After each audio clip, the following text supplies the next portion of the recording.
संदेह। शुभांगी को कभी नहीं लगा था कि प्यार में सबसे ज़्यादा तकलीफ धोखे से नहीं, संदेह से होती है। धोखा एक बार तोड़ता है, लेकिन संदेह रोज़ मारता है। अनुभव से शादी के बाद शुभांगी की ज़िंदगी साधारण थी। दोनों नौकरी पेशे लोग, छोटा सा फ्लैट, सीमित सपने पर सुकून भरा रिश्ता। अनुभव ज़्यादा बोलता नहीं था, लेकिन जो बोलता था सीधा बोलता था। शुभांगी को वही बात अच्छी लगती थी। उसे लगता था यही भरोसा है। पहले साल में दोनों ने बहुत लड़ाइयाँ नहीं की। छोटी मोटी नोकझोंक होती, लेकिन रात होते होते ख़त्म भी हो जाती। शुभांगी को लगता था यही शादी है, जहाँ हर बात परफेक्ट नहीं होती, पर दिल सुरक्षित रहता है। लेकिन दूसरे साल की शुरुआत में अनुभव बदलने लगा। पहले वह फ़ोन खुले में रख देता था, अब फ़ोन हमेशा जेब में रहता। पहले कॉल उसी के सामने उठाता था, अब बालकनी में जाकर बात करता था। शुभांगी ने शुरुआत में ध्यान नहीं दिया। उसने खुद से कहा, हर इंसान को थोड़ी प्राइवेसी चाहिए। लेकिन जब देर रात तक कॉल होने लगी, जब मैसेज पढ़ते ही मुस्कान आए और फिर चेहरा गंभीर हो जाए, तब सवाल उठते हैं। शुभांगी ने सीधे कुछ नहीं पूछा। वह अपने संदेह को शर्म समझकर दबा रही थी। उसे लगता था सवाल पूछना रिश्ते को कमज़ोर बनाता है।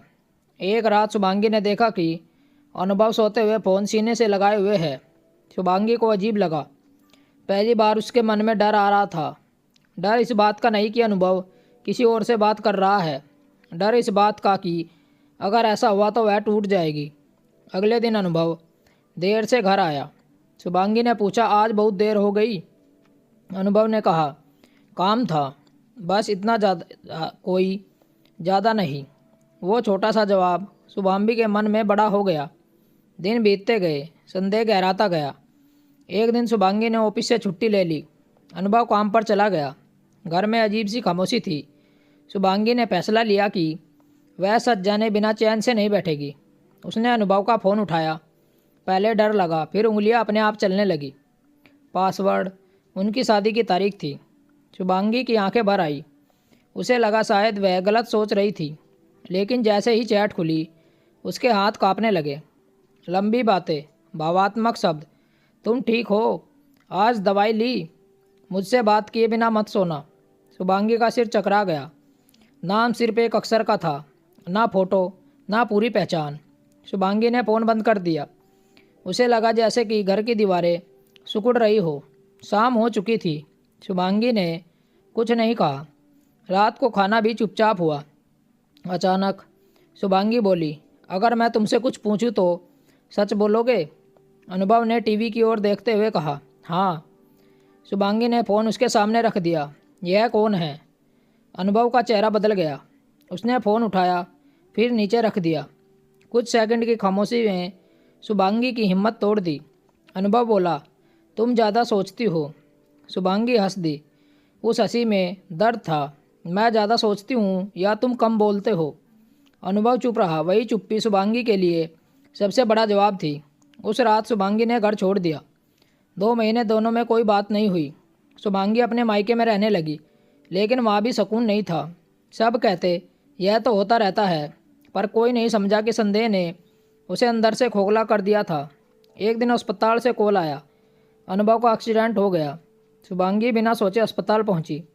आईसीयू के बाहर एक औरत बैठी थी। आंखों में डर था, हाथों में दवा की पर्ची। शुभांगी को देखते ही वह खड़ी हो गई। आप शुभांगी हैं? शुभांगी ने सिर हिलाया। वह औरत बोली, मैं आहाना हूँ, अनुभव की बहन। शुभांगी की आंखों से आंसू बहने लगे। सारी सच्चाई सामने थी।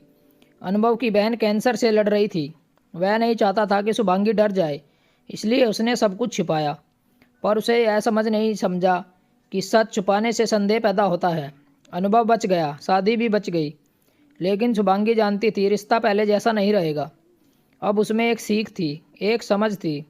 उस दिन शुभांगी ने कहा, अगर तुम डर बांट लेते तो मैं मजबूत बनती। खामोशी ने हमें कमज़ोर कर दिया। अनुभव ने पहली बार सिर झुका लिया। कुछ रिश्ते टूटते नहीं, बस सबक देकर चुप हो जाते हैं। इस कहानी से हमें यह सीख मिलती है कि संदेह तब जन्म लेता है जब सच बोलना टाल दिया जाता है। रिश्तों को बचाने के लिए चुप्पी नहीं, ईमानदारी चाहिए। दोस्तों, आपको कहानी कैसी लगी? कमेंट करके हमें ज़रूर बताएं। और चैनल को सब्सक्राइब करना ना भूलें। मिलते हैं आपसे ऐसी ही और एक अच्छी कहानी के साथ। कहानी सुनने के लिए धन्यवाद। राम राम दोस्तों।